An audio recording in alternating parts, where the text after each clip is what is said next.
Well, arcade repair, restoration, or enthusiasts, we got another one. Pole Position 2, fresh in the garage. Found this on Facebook Marketplace. Price was right. The guy was very concerned about getting it out of his driveway right away. When I got there, he said I was the second one out of 9 people that reached out, and it was only out for a couple hours. The guy put a really good deal on it, so that's not surprising, but I thought it might be stolen, because it was almost too good of a deal to be true. The guy said he doesn't know if it works or not. He hasn't plugged it in, or at least he said, assume not working, basically. So even not working was a good price. So I picked it up. Kid was 19 years old, and he asked me, he was selling it for a person at church. And I was like, okay. And he just wanted a certain price, and that's what he asked for. And I was like, cool, I'll take it. Unfortunately, the 19-year-old kid that was selling the product left it outside overnight. And that sucks, because late April, early May in Minnesota, it gets very dewy. And I'm sure anybody that's familiar with arcade games just kind of cringed when I said that. And there was moisture inside. You could see it inside the monitor and stuff. I threw a dryer pack in there, a moisture grabber. You'll see in a minute. It's been sitting for 3 nights in here right now, and I haven't turned it on or nothing. I wanted to get every bit of moisture out. But a little bit of back history too about Pole Position 2. They really didn't make too many dedicated cabinets for Pole Position 2. There was some, but not many. It was more common to get a Pole Position 2 upgrade kit from Atari, where they send you the ROMs, they send you the marquee, and they send you the bezel, and you basically convert your Pole Position 1 into a Pole Position 2. They're exactly the same game, to be honest. The only difference is Pole Position 1 has 1 track, which is the original track up here, the Fuji one. But Pole Position 2 has 4 tracks that you can race with different timers and stuff like that. So a little bit more variety. Some of those tracks are very hard than others. You can tell that the test one is super simple for beginners, basically, which is great. Kind of get an intro. Going through the cabinet a little bit. The outside is not to be desired. The bezel is definitely worn. You can see the rippling behind it where the moisture kind of made it. You can see those veins. That's like water damage, I would say. Best way to describe it. It's not really salvageable. You kind of have to pull it off and restick it on there again. Marquee is all right. It's got a little dirt spot right here, but nothing too bad. It feels nice. Those are not the original bolts in here. They originally had black bolts to put that down. The shifter and the steering wheel feel awesome. Like, you'll see in the back, it's a little sticky, but it's, steering wheel is not sticky, right? So the controls feel good, but then the control panel, it's chipping, and it's fading. Mine is I have a Pole Position 1 in my collection that it looks way nicer. Like this should be gray. This looks like a gold-ish. To fix this, I'd have to get a new decal and reapply it. And I'm not really interested in that, but I could if I really care, if I wanted to. If this cabinet was nice, I would totally do it, but the cabinet's not nice. It's got some issues. Speaker grill, little coin door. The coin door is actually pretty nice to get in the backside. Although somebody left this nice little surprise in there, a nice little quarter, just in case I need 25 cents. The gas has rust on it. I feel like they painted this at some point, but this is just kind of normal wear and tear. It feels good though, like very springy, which is important because that gets pressed a lot. Feels like it's in good shape as far as mechanically goes, just aesthetically it's kind of meh. Water damage. This is water damage crap. It's nice and dry now, which means the grabber's doing its thing. But you can see all that rippling on the side here. That's all water damage. All that rippling is water damage, and it's gross. And I don't like it. To repair that, you'd have to like sand it down and sand it off and kind of fill the holes to get it nice and even again. It's a lot of work. And when I saw it at the Facebook Marketplace pictures, I was like, oh, it's in a perfect condition. Like, nope, it's not. All this rippling sucks, and it's on both sides, and the corner's a little rough too. Like this one's rough. Use a nail to keep the T-molding in. It's kind of rare to find a back door, to be honest. Most of the time, because due to overheating, coin operators or arcade owners will just take the back door off and just let the heat out. Atari put this grill in here, and there's supposed to be a fan behind here to like pump out heat, but the fan's not even there anyway, so that grill's kind of pointless. You can see more water damage on this side. We look inside. It's a little heavy for one hand. And boom. So, it's going to go from the top to the bottom. The monitor looks fairly good. It's definitely not been recapped, so it's all original parts inside there, all original capacitors. Typically, there was two monitors that came with these. One's a Matsushika, something like that, and the other one is like the Ever House, Ever Balloon, not Ever something. But the dead giveaway that it's the Ever one is this sticker right here. It's the G07 CBO. G07 was the model for that Ever House, whatever it is. I ordered a cap kit for it already because I figured out the monitor. That's focus and all that kind of stuff. So that all looks decent. Here's the water grabber I stuck in here to like pull out some of the moisture out of the air. These things are nice. I put one in every cabinet just to keep the stuff dry. The worst enemy for motherboards is moisture, and short of putting it in a vacuum like this, I put one of these. This is the extra large, so it's really huge, but I put a smaller version of every one of my cabs every 6 months. And I know it works because when these things, they're all like, feel like there's like styrofoam balls inside there, and then when it's getting the moisture, it turns into gel. And you can tell it's all jelly inside, and that means it's tapped out and can't take any more moisture. But let me get a light too here to help out a little bit. The coin mechs look good and stuff like that. Like I was saying before, this coin door looks definitely original, and it looks in really good shape. Speaker looks good. That's where the foot pedal all looks good. We'll talk about the transformer down here. Transformer, so the power comes in here, right? And then this black wire, and that goes in the transformer. And there's a switch here. Right, this is the power switch right there. And you follow that little black and white line, and it goes to the plug that is not plugged into anything. It's just laying there, doing nothing. I'm like, okay. And then I was like, well, it's supposed to be plugged in to this transformer right here. And then I touch it, and it moves.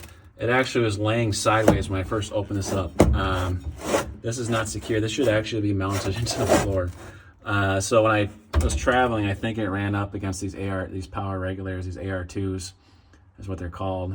And I think I had it laying on this side.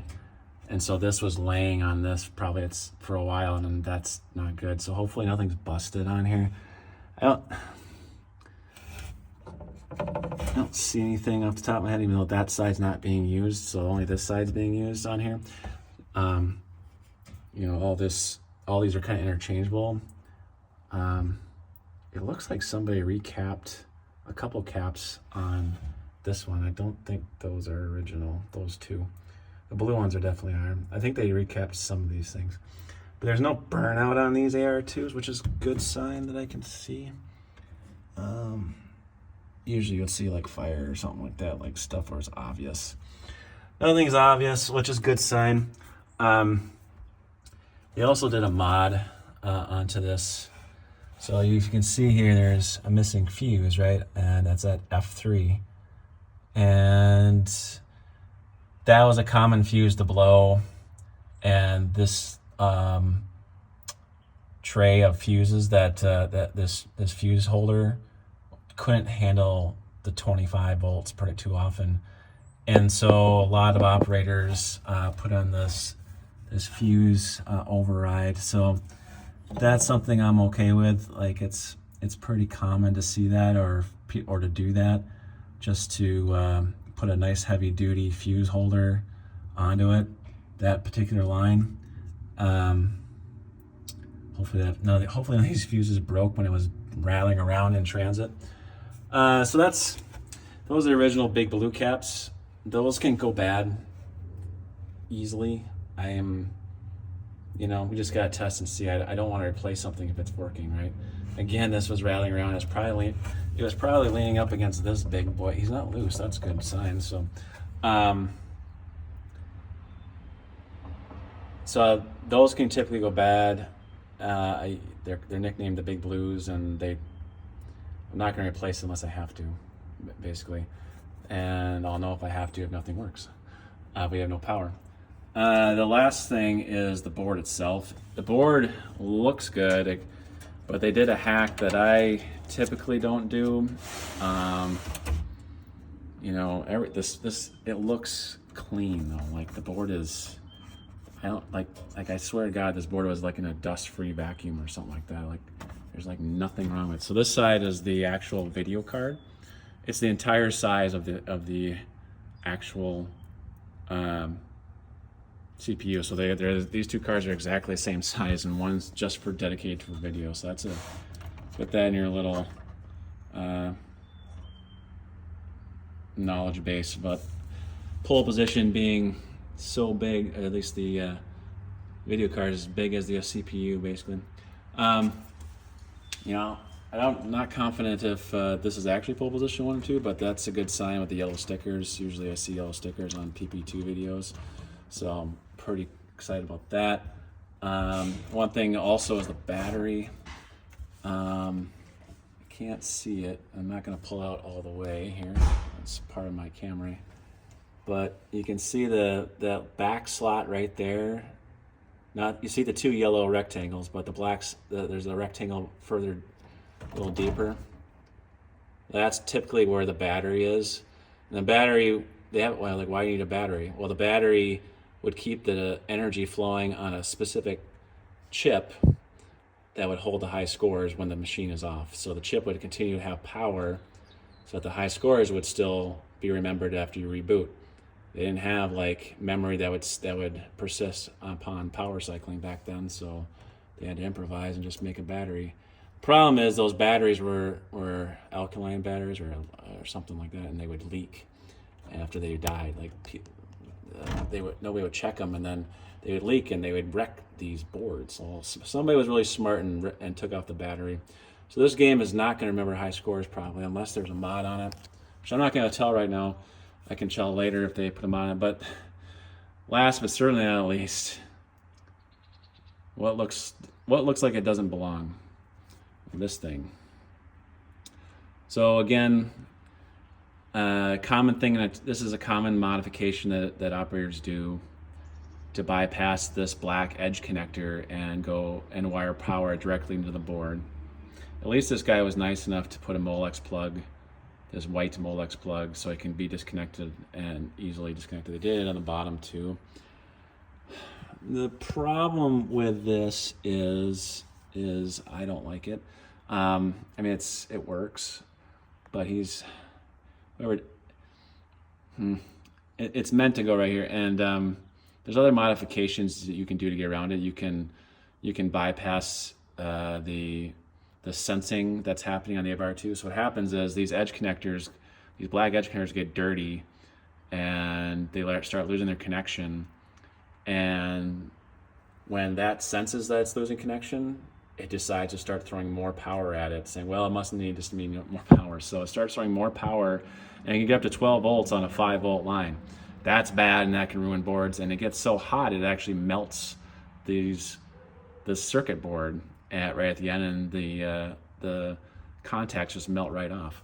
And the solution is one of these solutions is you just hardwire it. It's like that connection is never going to break right there. He soldered it in real good. Like, he's got so much solder on there, he could freaking dam the Mississippi River with it. Holy cow. But it will technically should work. We'll see. I'm going to actually attempt to turn it on so you see what happens, but I'm going to eventually, that's going to bother me enough, and I'm going to clean that off and make it like it was. And I may or may not do the sensing bypass on here. I haven't decided yet. It doesn't run very often. So if I was gonna be an arcade, I would probably 100% do that bypass thing, but it's just in my personal collection. So it doesn't run as often, so it won't get as hot. And I gotta fix this one too, the bottom side. They did the same thing. So I'm gonna put it back in here, and we're actually gonna turn it on for the first time. And hopefully nothing goes up in smoke. And I also gotta find a power cord.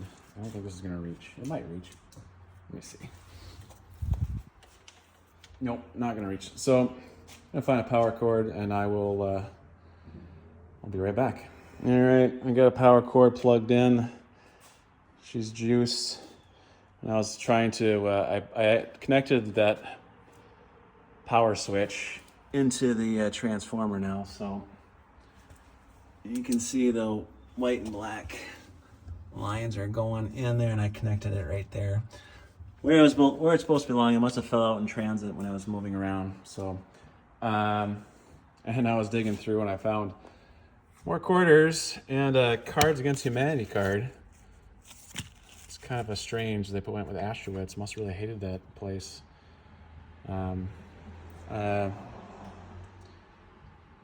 Terrible place, to be honest. But yeah, I've got a full $1 coming back to me out of this place. 3 quarters there, 1 stuck in the coin machine. So all right, well, hold on to your butts. Let's see if we can turn it on and see what happens. We got lights. I see the LEDs are on, but I don't think the monitor is on. And I didn't hear any sound. Marquee's lit up. That's nice. Oh, we have something. And at least the monitor is working, but I wonder what's, there could be a vertical hold or something. So we got some issues. I don't think it's booting 100% because you'd hear that explosion sound. But this is all, at least the monitor's working. That's actually a really good sign, honestly. Sounds like I got some board work to do, which is good because I want to work on the board anyway. So, all right, see you in the next video. All right, day 1 of attempting to fix this thing. Last video we saw the monitor looked really out of whack, and it didn't seem like the board was booting. So step 1 is to fix the monitor, to see how we're doing here. I got my little iPad here, get it set up so I can see the monitor when I turn it on. Kind of help me be my little assistant, so I don't have to reach around as much. The board's over here for right now. That's gonna be part 2 or part 3, whatever. I ordered some of the big capacitors to replace the big blues, just in case if I felt like it. I'm probably gonna, I didn't do this in my original pole position, but I ordered 4 of these so I could do it in both, just because everybody seems to, that's like the hip thing to do, is replace the big blues right away. There's probably a good reason for it, but biggest reason is probably that those are 50-year-old parts and they can start fluctuating power, and you want to be consistent power coming in. So I've got the test pattern generator hooked up to the monitor. This is follow the wires, and it's in right there. So that's hooked up. Test pattern generator basically sends just basically kind of like multicolored signal to the monitor, so you can just you know that this thing is good basically. And it does like it tests the red, the blues, the green, and white and black, and just really you'll see in a minute, but it's kind of like the old school boob TV where the TV signal was back in the day when the TV stations would go dark at night and they would just show the multicolor screen. Those that know will remember it when they see it. But I also got the multimeter out here. I've got the black to the ground. I'm going to test the B plus voltage. It needs to be 120 volts for this Electro House G07. Right there is the test point. Right there, it's supposed to be, I believe, to the right of this. Like, if you see those four, I think I gotta stick it in there. So I think I'm gonna try that now and see if it'll stay there, because I don't like you know, getting into things when it's on, and that's not gonna stay, because it's all slanted. But I think that'll work once it's on. So I'm gonna test the voltage offline because I need two hands, so I'm gonna do that first and make sure that's working. So I'm gonna boot it up and we'll come back in a minute. All right, tested the B plus voltage. You can see the screen flickering over there. The B, I was actually wrong. That has nothing to do with it. See that white box is a gigantic resistor and that white wire coming up to it. That's where you need to test. B plus voltage, 120 volts. We're good to go on that. Now we're gonna go and see if we can get this screen cleaned up. Those are the four dials here. The one on the far left is vertical hold, and the one on the far right is horizontal. And we're gonna tweak these a little bit and see what happens. And I got my little handy dandy plasticky looking tweaking tool, kind of like a screwdriver but not really. So I'm gonna kind of put my dial in here and see if this will help it or not. Looks like it's closed all the way, which is definitely not. So I'm gonna turn this.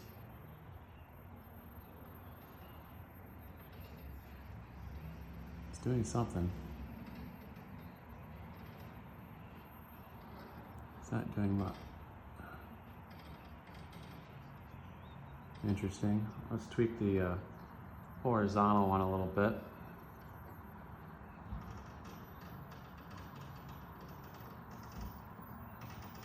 It's doing some. Oh, we got more. Oh, you can't see nothing. Let's zoom in. You can see my pretty face. Vertical. That's better. That's good. Looks like the vertical's a little off yet, so let's tweak that. Oh, it's going the wrong way. Oh, gotta dial it back. There, that's good. Now that flickering is normal from the video screen. It's actually not. Let me go around here and see what. Oh, nice. Looking good. Looks like it could use a little focus. But other than that, it looks really good. I'm going to go to the focus here and the focus is that bottom one right here. So if I twist that a little bit more. Yeah, well, looking good. That's a successful monitor repair right there. I mean, it wasn't much to repair. That's weird how the dials just got so out of whack. Like those dials, that's about straight up, and when I came into it, it was all the way to the left. And that one was all the way to the left too. I only moved it a quarter turn. But we've got a functioning monitor, folks. I'm gonna check the black and white. This is really hard to see on the camera, but it's the white. You gotta make sure the blacks and the whites are balanced. So I gotta go to that screen that I was kind of telling you about. So I go in here, there's a mode, and I'm gonna push that and zoom in on this so you can see. All right, so that's black and white, I think. It is black and white. That looks pretty dang good. I'm gonna go to the multicolor one though, just for funsies. That's the one I'm looking for. That's the old TV screen. So you want to be able to, this black needs to barely show up. All these other colors look pretty dang close. I feel like I gotta get a little focus here on the left though. But you can see a little, you know what? You can see a little bit burning right here. You can see the square right there. That's some burn. This, I think it says Midway something. This monitor was in a different game at one point. Can't really tell if it was a Midway. It was 19 something. Those boxes. Can't really tell. But wow, that was successful. I'm gonna tweak around with the dials a little bit and kind of get more tightened up. It's not very good video, but the point is the monitor is working good. And I thought I would have to recap this entire monitor, and I don't have to now, which is awesome. I probably will take this glass out too and compare with what I got and see which one is better. The see, the black is looking pretty good. I'm gonna tweak it some more, but you guys get the gist of it. Sometimes just tweaking the dials is all I need to do. So the next steps for me is after I tweak those dials, is this board. And this hack, I'm taking this hack off, or hack is a bad term maybe, this modification to make the board get direct power. I'm gonna clean up this contact right here. This contact is, really not good. Obviously it's burnt off. And I clean that up and I'll get a fresh one on there and clean up all of these so you get good contact. The reason why I wanna take this off is that this board is now married to this edge connector and I can't swap it out. Like if I wanted to put in my pole position 1 board in here, can't do it because this doesn't have, the plug-in for it. So it's easier to do that. It's easier just to take that off and clean it up. You can wire directly to this ground, and there's a 5, that's a ground right there too. There's a 5 volt here somewhere, right here. You can just hook up right into there without having to solder into this thing. Like, these are test points technically, but if you're really worried about getting power to the board, not through this edge, but through here, we can just wire it up there. So I'm gonna do that. I'm gonna clean up, and I'm gonna clean all these chips too, kind of like refresh the contact on them. I don't know, I've seen like multiple videos, and the guy's like logic probing the whole thing, and he's smarter than me, and he knows exactly what's going on, and he's checking out the battery area and the reset clock and all this stuff, and in the end he ended up just having to like pull the chip out, clean it, and put it back in. Like, I've seen that 9 out of 10 times where the chip was just dirty. The oxidation happens over decades, and that's what fixes it. So yeah, I'm going to tweak the monitor a little bit more, and we're going to maybe get a boot today, and that'd be awesome. So see you in a bit. All right, I've done the once over on this board, or boards if you call it, 2 of them. Clean up the chips. I took every chip out, did a little scrubbing on the edges to clean up the contacts, put a little rubbing alcohol into the sockets, kind of clean them up with a toothbrush, kind of just scraped them out a little bit. All the sockets look good. Everything looked pretty good on the board itself. Cleaned up. I mean, I'm not kind of an amateur here, but this is cleaned up. That doesn't look clean, but trust me, it's clean. Those are new contacts. I put copper tape underneath there, and then just basically put solder on there to make sure that it's all connected. Took off the wires that were soldered into here. That was those things.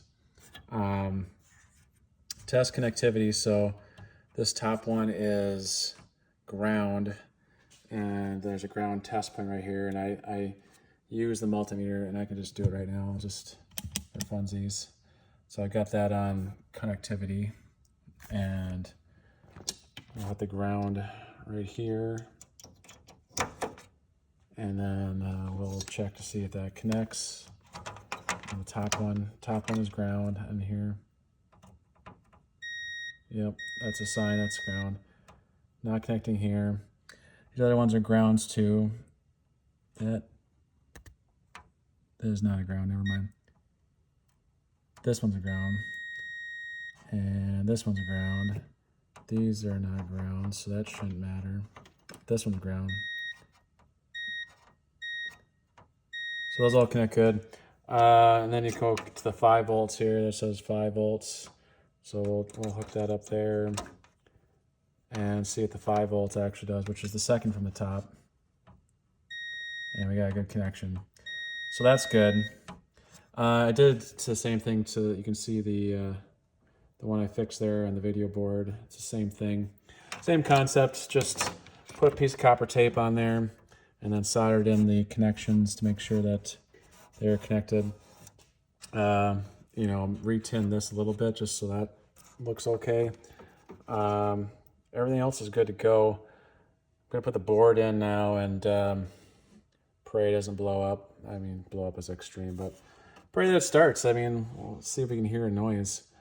Yeah, I'm going to put it in and we'll fire it up and see how it goes. All right, welcome back.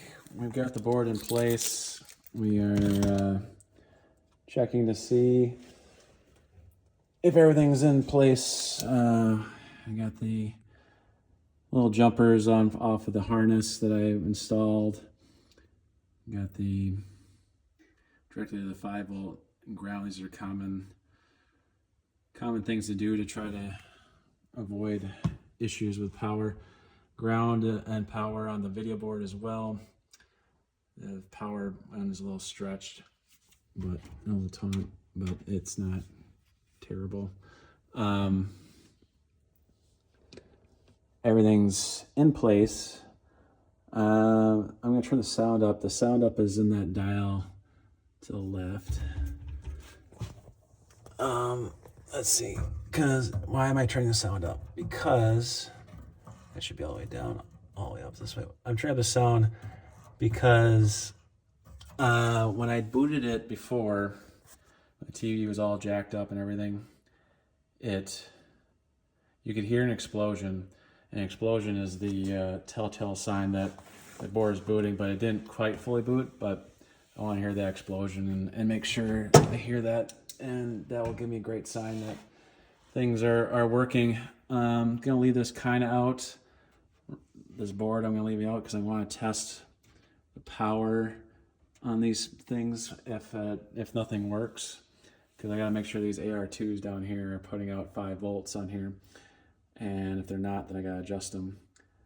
But we are going to do a test, and first ever test here on this, I would say just modified or remodified pole position 2 board. So without further ado, here we go. Those LEDs are good. 2 LEDs, that's good. Sound has got some, we hear an explosion, but also hear some weird sound coming from the other thing. This monitor takes forever to warm up. That is a very, very good sign. Holy shit.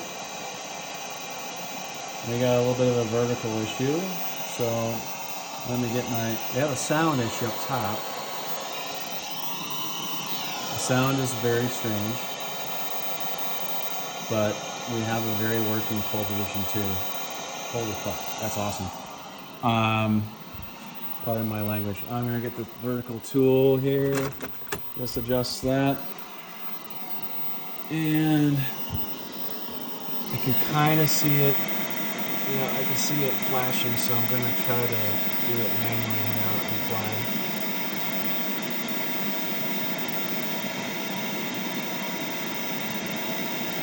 That's worse. Oh, I think that did it. Right there, let's go back. Okay, it's not quite right, but it's getting it. It's floating up the top. You can do it. And it's there. Interesting.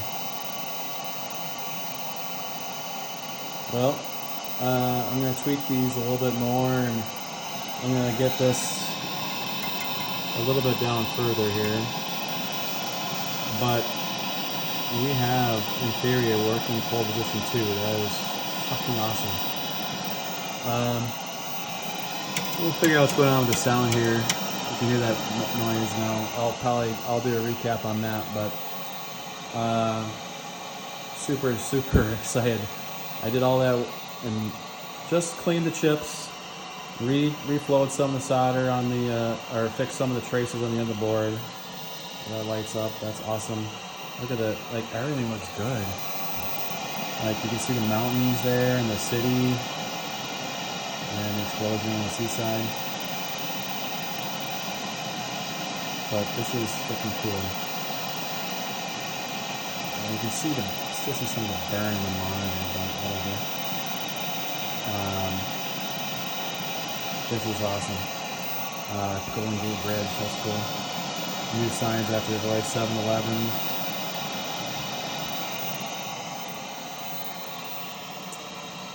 I'm gonna flip into test mode and I'm gonna check some things out, but I keep saying it over and over again, but this is pretty sweet. All right, I'm gonna go diagnose that sound problem and see where it's coming from.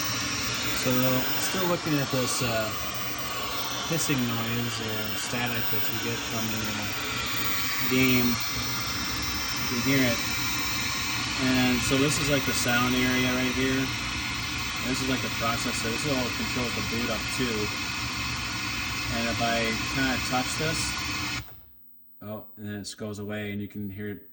It'll come back, I think. Yeah, it just rebooted. So there's something going on right here on the board. And every time I touch it, it does something. So either the processor's bad or the socket is bad. So that's a tomorrow problem for me. It's booting really good and like everything else is good. So I have a backup board. I earlier swapped the chip out. Well, actually I don't even have a backup socket. So I'd have to like at least reflow this. When I looked at this, it looked fine. I'm gonna turn it off. When I looked at this, it looked fine before when I cleaned it. I kind of did fresh contacts in there, and maybe I screwed it up and did a bad contact or something. But yeah, that's the source of the problem. So now I'm gonna have to take that out and look at it a little closer and see what's going on. But at least I found the source. I listened to the top and the bottom speaker. There's a top and a bottom speaker, and they're both doing it, so it wasn't like specific to a speaker or anything like that. So I played a game too, and everything worked fine. Just that hissing noise, and so something wrong here. I'm gonna take it out and put it on the bench again and reassess either it's a socket or the processor or maybe a bad trace, one of the two. But the fact that I push on it is something. So and it basically does a reboot. So I'm gonna look at and inspect that, and I'll return. But I'm not. So I couldn't wait till tomorrow. I took the chip out. I was actually wrong. This is actually the CPU, this is one of the custom chips because it doesn't have a sticker on it. Doesn't have a sticker on it, but you can see all the, if it focuses, you can see all the crud on here. I think it's just bad contacts, and if I clean this up, then this will probably fix the issue. The socket kind of came out with the two, so I have to probably reflow the socket on the back of it, like just put some fresh solder on the pins in here, but behind this thing, and that might fix the issue, or should fix the issue, I'm guessing. So I'm gonna do that and get back to you. All right, well, you can't really see, but I repaired it. I took a piece of wire, just 22 gauge wire, this kind of wire, tripped off a little, like a 1/4 inch, and I soldered it to that pin 4 from the right, and we'll see if it fixes it. it was very sturdy, so it worked, I think. And this socket is not really bad. I tested some connectivity, and I think everything's fine. We're gonna hook it up and see how it goes. All right, everything's back in. Positive, I'm sorry, 5 volt, ground, in. And that chip is hanging right there. All right, let's give it a go. Good so far. Bad so far. I feel like it got worse. That's hilarious. Let's see if it sounded like it booted up. Let me close this door. Alright, that's made it a little quieter. Let's see what happens if I push on that chip. At least the gain comes up fine, which is good. Let's see if I push on that chip if it does anything different.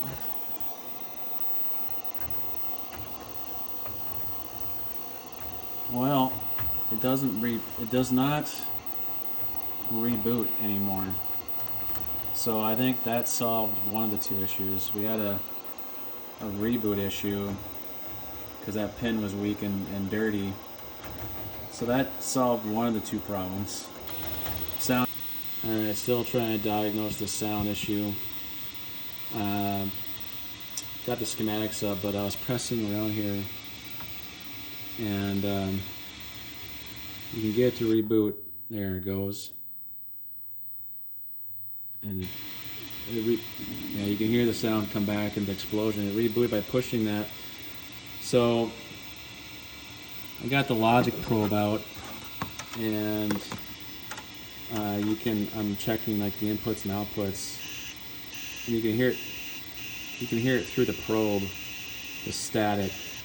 Just bad things are happening. So is it that's chip, right? Not necessarily.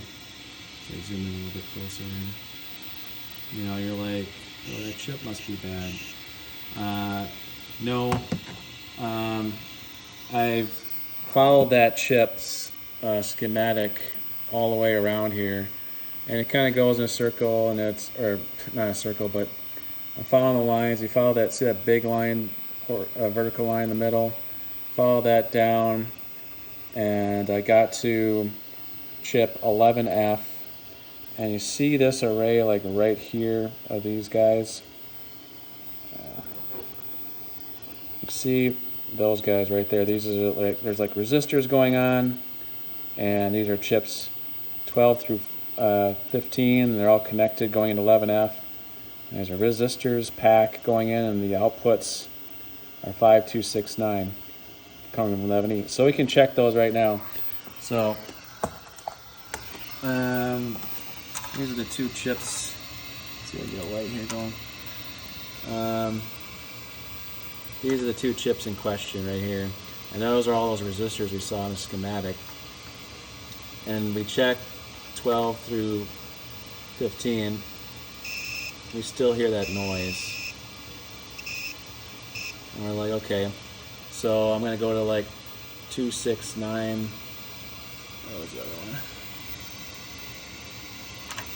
I lost my spot. Hold on. 2569. So we're going over to pin 2569 here. So there's pin 2, and it's beeping. We got that yellow light beeping, means we got a pulse, and that's 2. 5 is good. 6 and 9 is good. You can hear the sound's actually changing, so that means you can hear the sound change. So I'm going to check these resistors to see if there's stuff going through there. Yes. Yeah. That one's, yes, it sounds a little sus, but yep.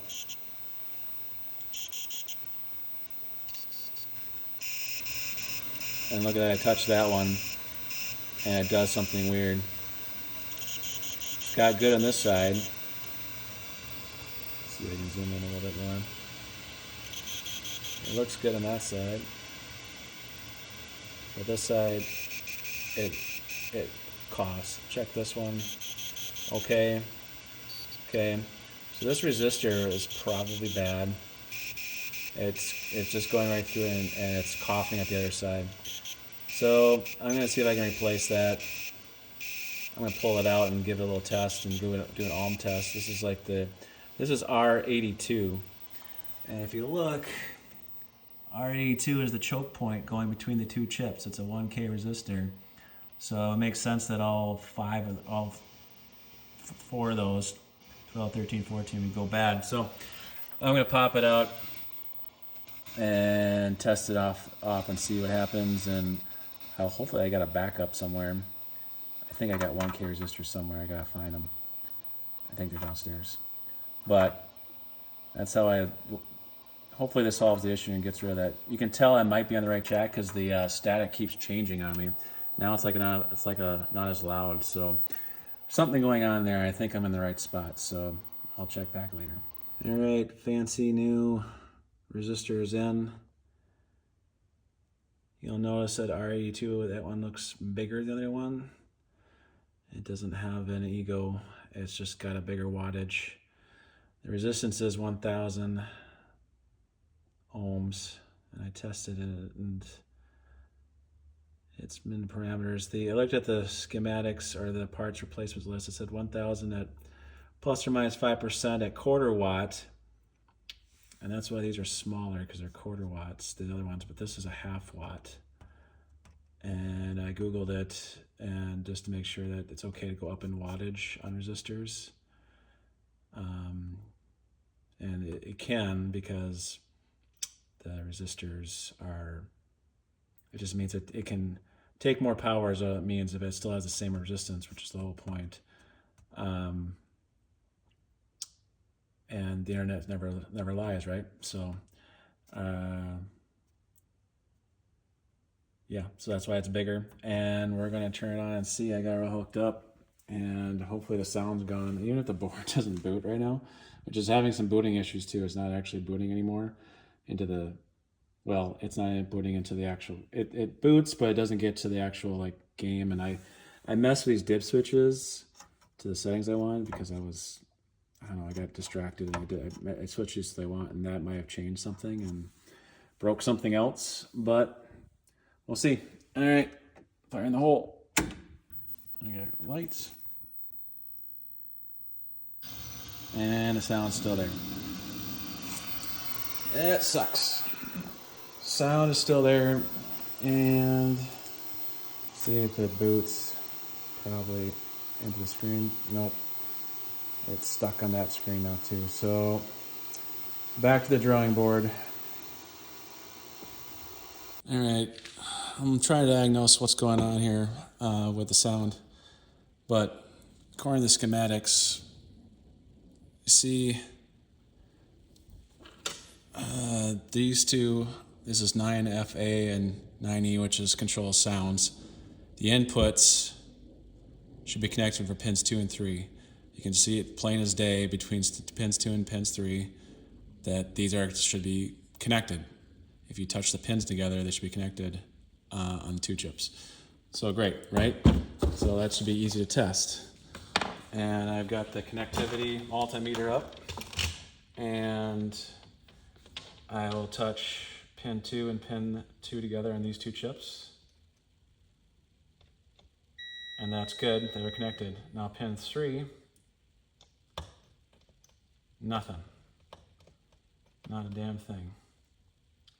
And they're supposed to go all the way, come from pin 5 over here. I took the socket out just for funsies. I'm not getting anything here from pin 5 either into these. Underneath here, there's some traces, and I can tell, I followed the traces underneath here to these couple test points that exist. You probably can't see it, but there's test points right here. So pin 2, for example, that works good, and it touches here in test point 2, and that all tracks, and it goes all the way down to pin 2 here, and that works. Pin 3, that test point right there is pin 3, and pin 3 test point, nothing. Nothing again. And if I connect these two test points, they're good, but not right here. So And I go underneath, and I did this already. I went underneath, and there's the trace from pin 3 to this test pad looks good. I tested it. I'll just do it right now, screw it. I tested it. And hopefully I can find it. It's this one. I'm sure this is a great video, but so this is 2. And that connects fine, but pin 3 tests fine here too. And these connect just fine. So, I mean, that looks fine right there, but as soon as I flip it over again on pin 3 to here, nothing. Again, weird.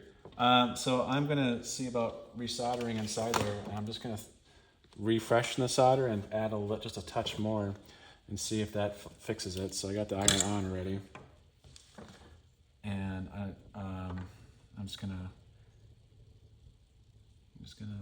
lighten it, heat it up, and add a little bit more just to see if it helps.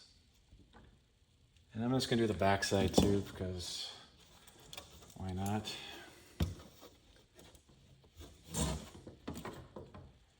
Again, I gotta find it, because that's that chip.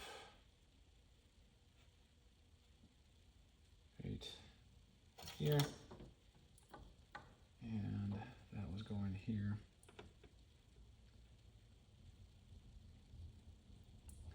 All right, so there's more solder there now, and what solder was in there was heated up and kind of maybe quote unquote fused together. And you can test this pretty quickly because it doesn't take long to cool. And so there's the fresh solder point. Let's see if we got any better. Nope. Still nothing. This is fine. And this is not fine. I don't understand. I might have to see if that goes all the way through. So, and back to where it was.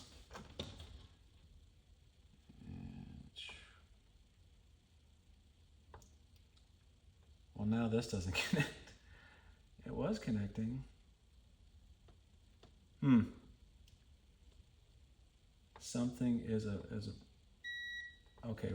We changed. Now this doesn't. Okay, now it does connect. Gotta push kind of hard.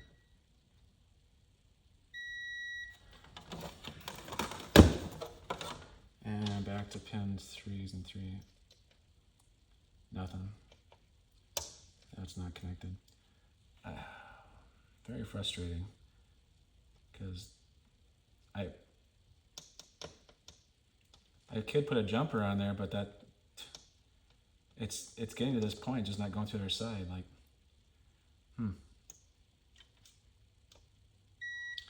Well, I'm gonna fill it out with a little bit more and try to figure out why I can't get that. I thought that would work, but it didn't. So I'll come back with a solution. All right, I took the chip out and I was looking at this a little bit deeper. You can see the extra gob of what you call it right in the middle there, solder. And I decided to take the socket out and look a little deeper, and you can see pin 3. I don't know if I can focus this in a little bit better, but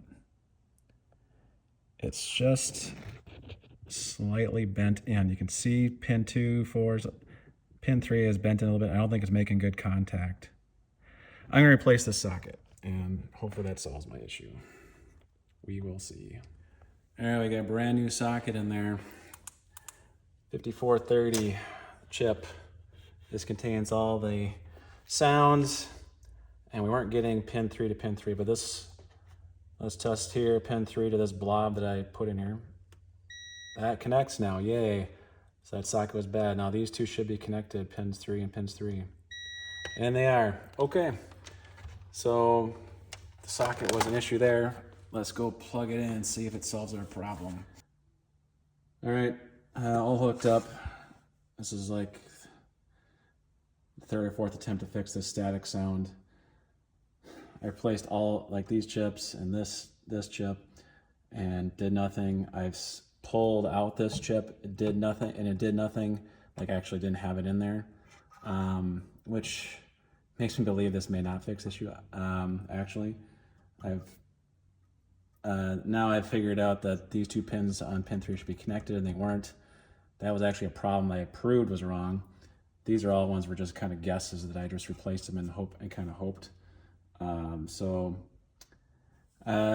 try it live. I haven't done it yet. I haven't turned it on yet, and we'll see if it works. And hoping to at least get the sounds in. If we still have the static, as long as we have the sounds, that's like at least a step in the right direction. So we'll see. Here we go. Is it plugged in? It's not plugged in. No power, so let's see. 3, 2, 1. All right, we got voltage. And there's the static. That's a bummer. I don't even think it booted into the game or into the game at all. No, it's just stuck. This happened once or twice before. Let me try to fiddle with it and see if it comes back. I tinkered this a lot, but I took that socket back out. You can't see. I'll zoom in here. You can see that spot right there where it's bare between the two on the lower right corner. That wire was touching the hole to the right. And I can't really zoom any closer than that, but you obviously can see it looks really close already, but I can try it. It's definitely not touching now. It's very close, but it's not. I took the connectivity and the connectivity multimeter, and they're not connected. So hopefully that was my problem with the whole scrambled screen, and we'll see what happens.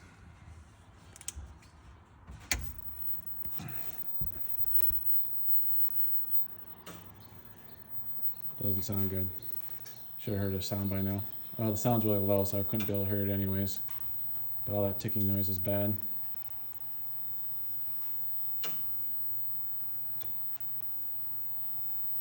Yep.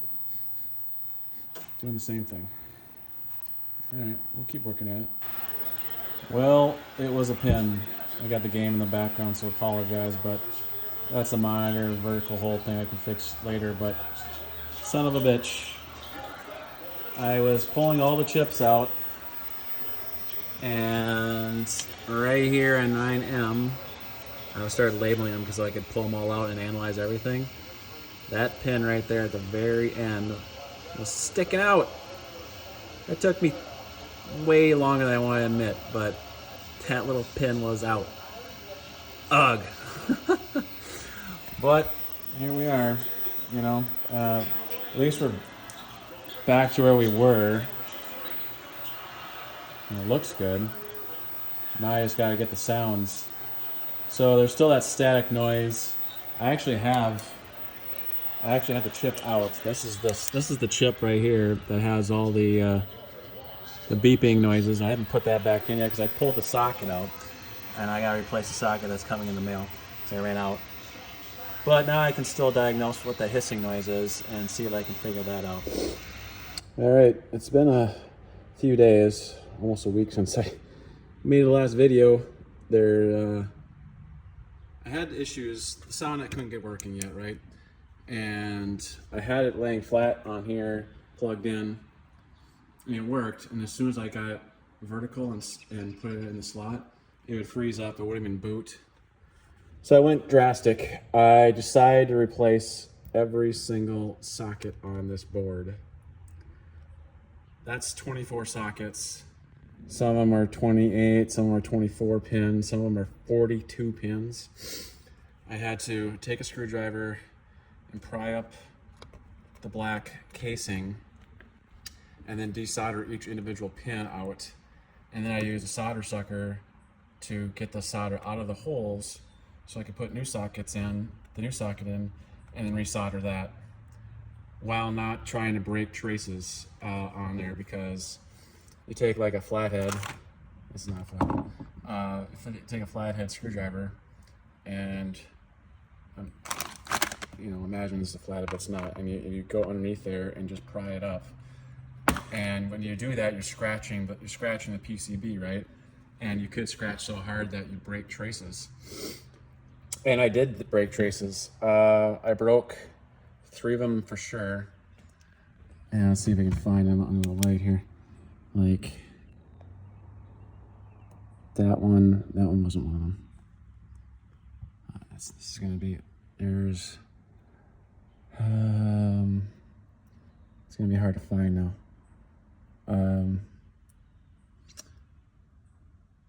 Because they're so small. And one was right there. So you can see that trace was broken. You can see the metal. And I had to put a piece of metal wire between the 2 traces because it was broken. And I had the same problem down here too. I had 3 of them basically. And I had some of the pads lift off. Underneath there, each one of these has like, you can't see it, of course, because this is sticking. But these underneath the solder here, there's little pads that the solder sticks to. Some of those came off, and so I had to like invent new pads, basically take a tiny wire and make a loop. So that was fun. But yeah, all these are nice and shiny now though. They're gonna make great contact with the chips when I put them in. And I did the video board too. Well, no, I didn't do the video board, but I did the video board capacitors. So I ended up getting a cap kit, and I replaced every one of these, like that black capacitor, that's brand shiny new. There's 3 more up there. I replaced them all because I, in theory, believe that the hissing noise that we were hearing was a capacitor going bad. And I'm gonna go over to the video board here too. This was my workbench for the last week. Got your solder sucker, flux, magnifier, all this stuff, and a bunch of different sockets like that. I bought extras just in case I broke one. And I broke some. This is the one that I had on there, and then I had 1 pin break. So this was a brand new 3 days ago, and I ripped it out because I broke it. And that's all the old capacitors. You can see the different colors. I don't think it matters, but I believe one of those was bad. And the main board had some different colors. I think somebody at some point replaced capacitors on there. The video board had all these blue ones. These were all identical, so that nobody's really touched the video board except me. I replaced every single one of these caps on the video board. I didn't do the chips yet. Those are still the original sockets. Why didn't I do that yet? Because it's freaking annoying. And we saw a good video before. The only thing we didn't see good was the finish line, that you see at the start and at the end of a lap. I am going to have to revisit that eventually because I believe there's a bad connection between one of these chips somewhere, and I don't know where. And it took me like a week to replace all of them. And there's 3, 4, 5, 6, 7, 8, 9, 10, 12, 14, 16, 18, 19, 22, 24. There's 26 chips on here. There's 2 more in the other video board, so it's going to take me a week to do all that. And I'm going to do the try and hope approach. So if that finish line doesn't come back, I will try to start doing some testing and look at the schematics and see what's going on there. But the main board is ready to go. All these shiny new pins, and you can tell, like, I had this one right here. This is 8H, and I literally tested. This is 8H. I tested every one of these pins. It goes somewhere on this board, and I have a mapping right here of all the ones that go to which ones. And all checked out. Like, there's nothing more nervous, or nothing more makes me more nervous than just, for lack of a better term, ripping the board apart and trying to put it back together and hope it's right. Like, it's so easy to miss a trace or something like that, and it's very nerve-wracking. But I did a lot of testing, like connectivity testing. I tested a lot of these pins with my multimeter to make sure that they were still working, and they all came back. These 2 were a real pain to get out and get back in. I got better at it as time went on, though, which means that if I do the video board, it will go a little faster. But yeah, this is I gotta put the chips in, and then we're gonna give it a shot, and I will. Well, chips are in. I'm all labeled so I don't forget where they go. It's hooked up to the machine. They have not powered it on yet. I ran into some interesting note here too. We look at 7F here. You notice it's not slot. The socket's bigger than the chip. I put too big of a socket in there. Whoops. Not a big deal because those 4 pins that are just out there, they don't do anything. Like, it doesn't really matter. I thought about removing the socket and putting in the right size, but as long as this is in the right spot, those 4 pins can just sit there and do nothing in theory. So it shouldn't be a problem with that in there.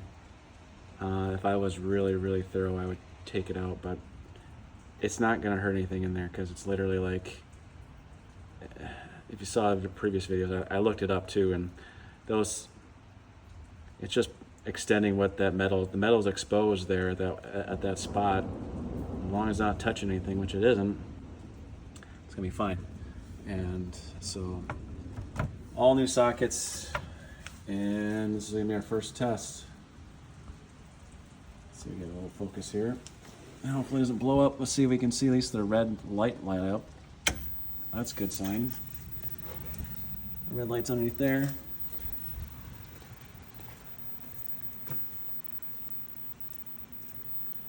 I don't hear hissing, so that's good, but I didn't hear the explosion either. I had the sound down really bad.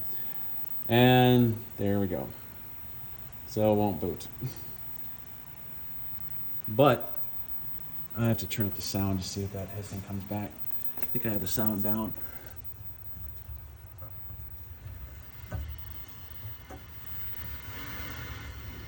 And it's not as loud as it was.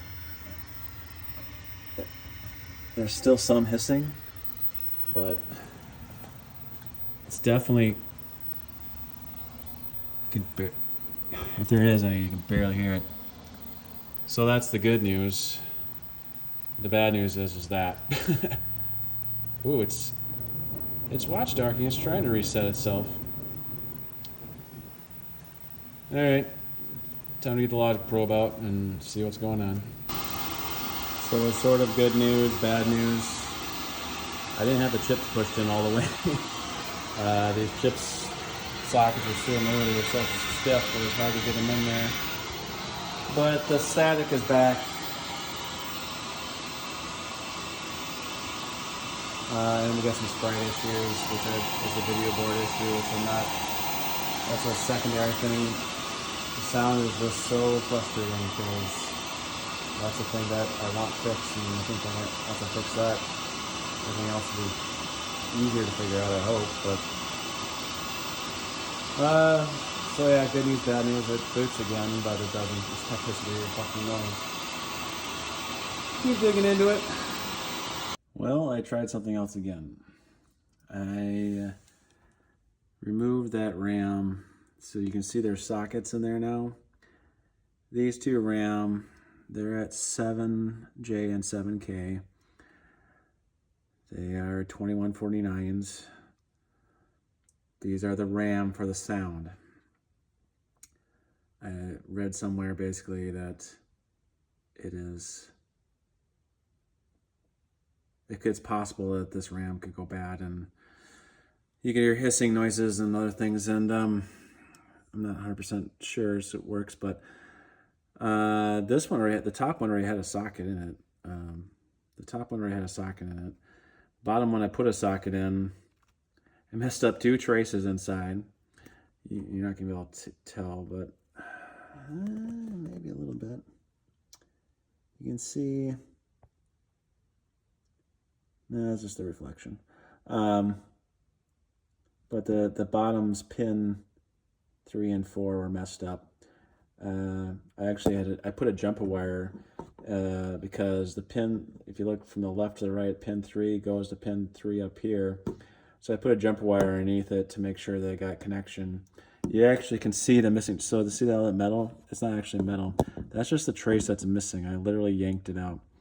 I yanked it because half of it was broken anyways, so I just cut off the rest. So that little missing would connect from pin 3 to the pin 3 right here, and you count from the left, pin 1, 2, 3. That's pin 3, and you can see a little bit left of the trace right there. That's just sticking out, and I'll probably clean that up later. It's not going to hurt anything just having it sticking there, but I will clean it up later. And I've got it hooked up again, and we'll see if it works. I'm a little more confident this is going to actually fix things, but I was confident right doing all the sockets and capacitors was going to do it. So I don't know, we'll see. I'll turn it on. First time turning it on. Wish me luck.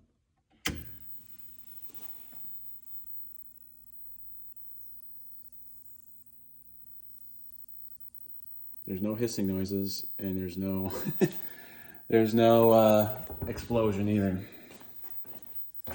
So probably wreck something. Okay, that's new-ish.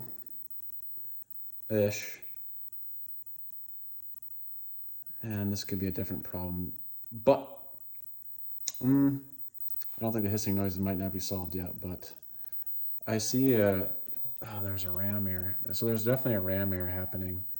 You can see it, the screen's moving, but you can see that that's a RAM error that's happening. So maybe good news now. I'm gonna push some ROMs in it out and see if I can reseat some chips and see if that fixes anything. I'll be back.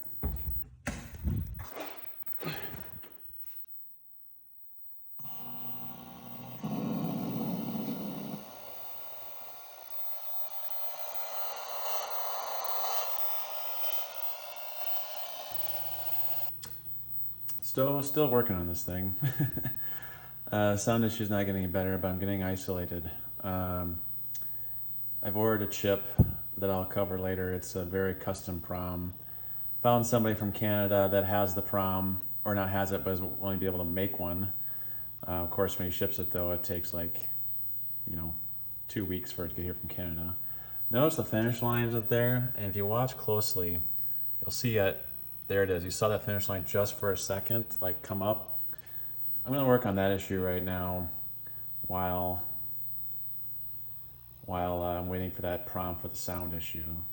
That's the only thing. I've run into some other issues with the resetting. I found some bad connections on the CPU board. It's not resetting much anymore. Like, it's been pretty solid board as far as turning on and off or anything like that, and touching it doesn't actually. Sometimes when these boards are loose connections or not very good connections between the chips and the sockets that they're in, you can touch it and they just reset, and that's no bueno. So I'm gonna go over to this board here, and this is the video side now, and I'm told that this chip right here, I've looked through schematics and been looking at the schematic sheet a lot. That chip up there is what holds the finish line. I'm gonna probe around and see. I found that out on the arcade forums. In the manual, it says these 3 are for the roadways. The middle of the roadways, it says in the manual. And I might look in that more detail, but somebody I saw claims that this is the finish line chip, which is custom, unfortunately.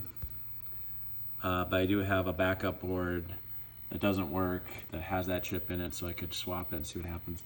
But I'm going to probe around a little bit with my Level Logic probe and see what's going on and report back. Well, as you can hear, that's never been a more beautiful sound. It's still not perfect. There's no more hissing noise, thank God. That was always annoying to try to get through. And I fixed the starting line. The starting line shows up. I don't know if you saw there earlier, but we'll hang out for a second. But man, honestly, it's been over 2 weeks has gone by since my last recording, because I basically messed a lot of things up when I did all the socket swaps. So I replaced all the sockets on the CPU board, and that's a lot of things that could go wrong basically. And long story short is I broke a lot of traces. So a lot of there's a handful. See, there's the starting line. That's perfect. The sound is still sketchy. When I coin up the, you can see that the sound is sketchy. That's okay, but not perfect. It's still sketchy. But here's another problem. So supposed to be able to push the gas pedal to start. I'm pushing the gas pedal. Nothing's happening. I hooked up my pole position 1 board back up to this machine, and it's nothing to do with the gas pedal itself. It's everything to do with the board still. So there's something wrong on the board still, the gas pedal, which is something I probably broke. See, like, oh, look how fast we're going. We're inching along. Our speed's we're on high, so that's going to be harder. But we're at 0 kilometers per hour. So that's something that's a problem. The steering works. The steering goes back and forth. That's nice. And the coin op works, and the high-low works for sure. So I can do that in test mode. But so to fix the sound, go on this board here, get a flashlight. I had to replace this chip. Focus. So that doesn't look like the others, right? All these other ones. I found a guy on Killer List of Video Game Forums, KLOV.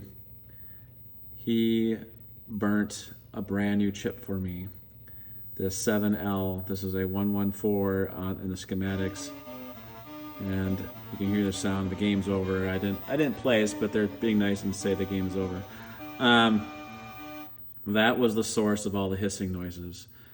And I went through and did a lot of chip stuff here, because that's all those chips right there in the board are to do with the sound. And they amplify and do things and separate signals. But that chip right there is where all the sounds are being driven from. And that chip was bad. It's a very custom chip. You can see there's another one that's part of the sound. This one's 118. And I suspected that was fine for some reason. I can't remember why, but that one I felt fine, because there was, and other things that came up here was that it could be the RAM, those 2 chips. You can see I socketed those, trying to see if I could solve the issue. It didn't help. Eventually determined that it was this is probably the issue, and as you can tell, there's no hissing noises, so that's great. The second part was the finish line, and I went through, and I'm going to demonstrate on my pole position 1 board here. I'm going to literally put it on my lap, and this chip right here, focus. Doesn't want to focus. There he goes. 144 was bad. So I actually had to back up that on a scrap board, and I took that out there at 2B. I believe it was 144. Let me double check, but it definitely was. I took that chip out, replaced it, and the finish line went away. Our finish line showed up, excuse me, which was great. I'm going to put this back here, and just for prosperity, I'm going to lift this up and show you the socketed one right there. It's a new 144. You can see the leg I screwed up on. I had to fix the leg on there. It fell off. So I soldered the leg on it. That chip can still come out, but that's a 144 I pulled off a scrap board that I had. and stuck it in there, and that fixed my finish line issues. So the only thing I got left to fix now is the steering. And I gotta look at the schematics because there's definitely a very specific section in schematics, which just helps because I should go back. So after I replaced this chip and their chip, the game wouldn't boot anymore. It was really frustrating. I would get to a scrambled screen. It just wouldn't boot. And I literally spent the last couple of weeks figuring out bad traces. There was a bad trace from this chip that I placed on here down to here. I had to put a jump wire in the back. I'm almost embarrassed about all these ones.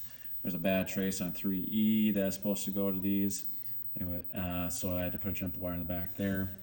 And there was a bad trace on this chip to here that I had to replace. I had to add 4 more jumpers on traces I screwed up. And how did I find those? I'll tell you how I found them.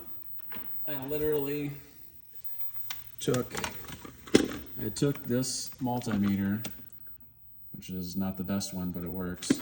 I put it in connectivity mode, which is this one right here. That's the diode test, basically. And I checked to see if the pins are connected. So like, for example, let me get what's a good example. I mean, these are grounds, right? So this is an easy one. This ground, focus, this ground, so that goes right here, and this is our test points. You'll hear a beep if it's connected. All right, that means it's connected, so that's like what we expected because they're 2 grounds.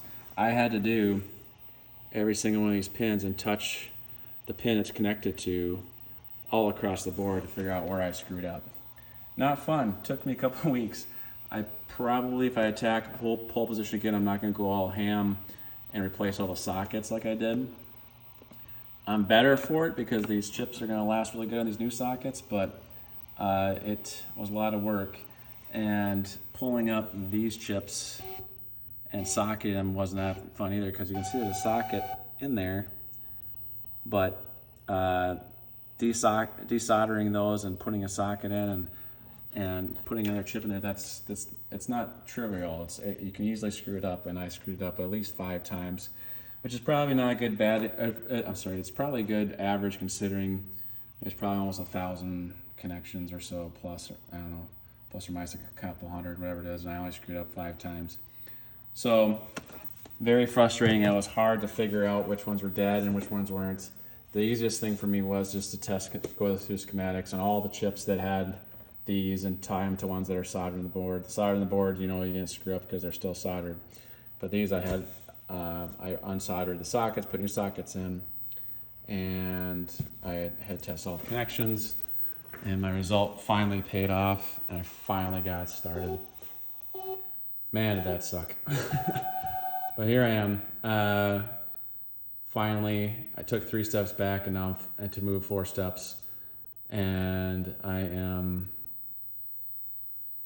and I exaggerate the pun there because I did have to do a lot. I went backwards when I felt significantly and finally got working.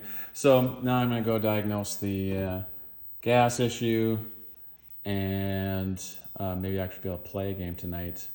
At least the graphics is all look good. The sound is still got some stuff in I don't like. I might probably analyze that a little bit more, but other than that, things are going good. So, and maybe I'll find that. So, yay, progress. All right, still working on this gas issue. It doesn't get higher than basically 25, which is not enough to make the car go.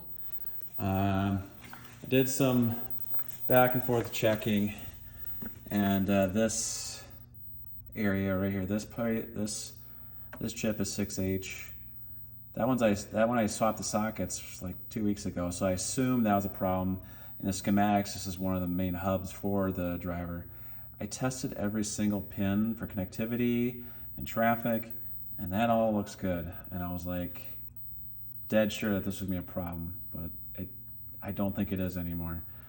The other 2 chips on the schematics are 8J and 8K. I've never touched those before. I didn't do anything to them. But basically pin 6 on 8J should have something right now. There's no gas being pressed, right? So if I go 1, 2, 3, 4, 5, 6, there's nothing. You can hear a ticking noise. There's nothing. My thing still works. That's low. That's expected. But pin 6 should have something. According to, there should be something going on. There's nothing. And that's connected to pin 11 on 8K. Again, nothing. You kind of hear that ticking noise. If it's when the gas is pressed, you'll get this signal, and that's the signal when the gas is pressed. So it sends this signal in. So okay, so it shouldn't be saying that. Great. So it should just be sending a low signal, and that's low, but it's a weird kind of low. It's kind of off. This is a normal how the high-pitched low sound. This is making some weird flicking noise. Okay, it just reset. The game just rebooted. That makes me suspect that this C12 capacitor is bad. We should also have a low signal over here. We got nothing. I must have lost the game now because I was pressing in here, and that's another thing that keeps happening. It keeps like to reboot. I still got it, so that's okay. But pin 3 has nothing going into it, and it's kind of connected to pin 10. Same with this. So if I push the gas now, I've got this very fancy high-tech gas pedal test. Oh no, now it's in serious reboot. Let me reboot it again. I'm going to use my fancy gas pedal. And I think this is causing resetting problems too, of course. So we're back in test mode. We're at 0 acceleration. And my very fancy gas pedal is this. And we're gonna put this 30 pounds on here and balance it. Now we're at the 28s, which we expect, but so gas is pressed. And we come back to pin 3 on 8K, which is what we're looking at from the schematics. And that's high. And that's what we expect, but it should go to low when we take off the gas. So I'm gonna start with C12, replace that, and then I gotta look at these and see if these are any good. There's all these smaller capacitors. I don't think these are the problem because 3 and 10 are related in the schematics, so I think in C12 this is definitely bad. This thing should be chirping, and it's kind of low and feels like it's about to die. So I'm gonna replace that and see what happens. See you later. Well, I know in my last video I said we were going to look at and take out that tiny capacitor right next to 8K. Focus. You can see now that this chip is socketed. I took out the tiny little C12 and I replaced the CR8. Didn't do anything. I finally gave up and said, what if it's that chip, 8K? And I took it out of the old board. I have an old board that I pulled out the chip, stuck it in here, verified. I had to wanted to be real careful, make sure not to screw up anything. And when I first put it in, I bent the limbs and I had to straighten them out. But as you can see in results, I'll coin up as soon as I find it. And we couldn't get past this point because of the gas pedal. There it goes. So we'll see the car actually go off. And you can hear the high-pitched squeal. So we've got actually moving. We got a playable game, guys. Holy shit! Only took 3 or 4 weeks, but we got one. I'm doing this one-handed, and I'm watching through the phone, so I should probably just watch the monitor. And so we'll see how this is a bad turn right here. Oh, I did it. Not too bad. It's weird. It says unit at the top, not time. But I guess they just wanted to be universal. I don't know. Let's see if I can get a good pole position. No, 58 seconds ain't gonna cut it. 3rd place. It's tough. All right, well, there's still a few sound issues. I'm not gonna play anymore. There's still a few sound issues and stuff. It's not. You can hear it staticky there. Static up there. There's still some static, so I want to start testing some of the other 4066s. So this happens to be the same chip as all this sound amplifier chips right here. So I'll probably start probing those to see what it is, and I'll make a follow-up video if I think I found it. But the game is pretty much playable at this point, and I'm pretty happy with it. But you know me, I like to make it perfect, so I'm probably gonna start probing around here and see what happens. But all in all, huge success. Love that the gas works now. So it is 6 months later. That's right, folks. 6 months later. And I've been toying with this pole position for a long time and trying to get the sound to work and stop the occasional reboots that I was doing. I got to the point, to recap, the sound ROM at 7L was bad.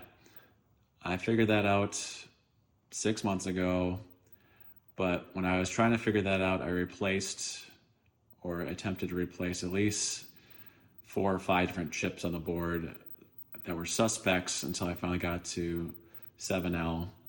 And when I did it, there was still some distortion.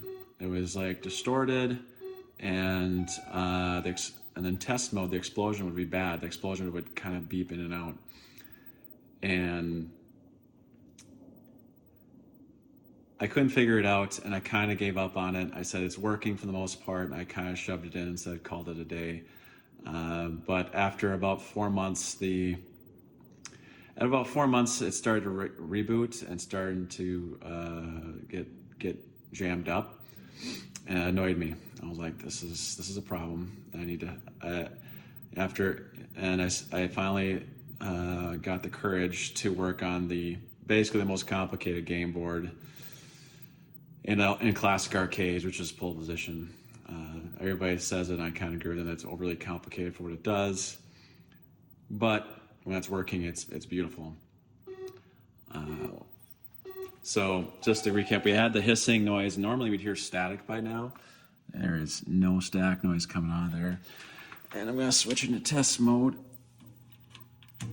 and let that jump up. And we're gonna get to sound 17. Sound 17 is where the explosion sound is, and it would just cut in and out. And also the voices would cut in and out too. They would go high, low, or as far as volume goes. Very frustrating, and but I finally figured it out. So we'll go through the sounds.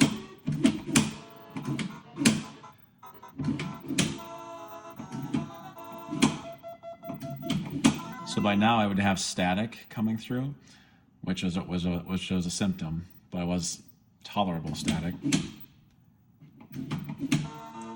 And this is where it started to get dicey, and I'd hear a lot of strangeness. And I get to song 16 and definitely be staticky. And that sounds okay. And we're gonna do sound 17 as the explosion, and that's where it was really dying. It was making beeping noises even. And now it's just a beautiful noise that's just explosions. And next one would be voices. Oh no, it's not, sorry, tire squeal. That prepared qualified noise is so amazing. It wasn't there before, and it was cutting it out, and now it's fully there. And that's there too. And it works. So what was the fix? What was the problem with it? Well, remember I said earlier, like I replaced a bunch of chips thinking they were suspects where I wasn't getting any sounds at all? Well, I screwed up one of them chips. The chip was 11C. Right here. 11E, 11E. So that chip right there, it turned out I put a socket in there and I did a poor job. And quite frankly, I've learned a lot in the last 4 months about removing chips, removing ICs, and putting in sockets. And this was one of my first attempts when I started to learn.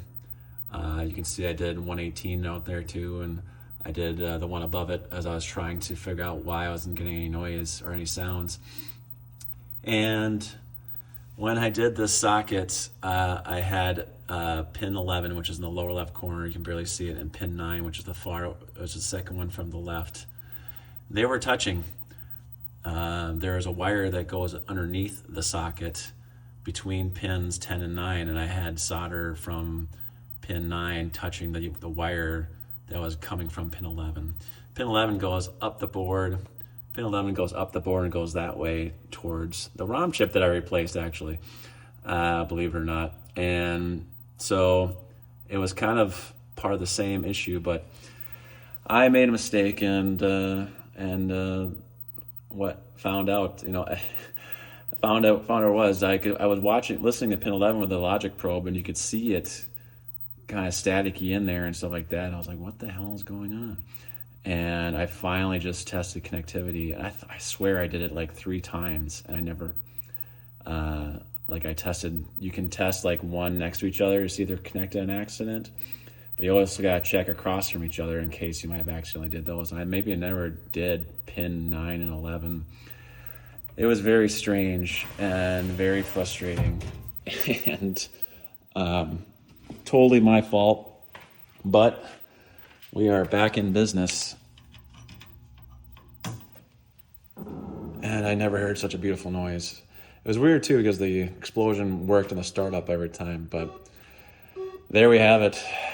Pole position 2, fully ready and going to have a permanent spot now in the arcade. Thanks for watching.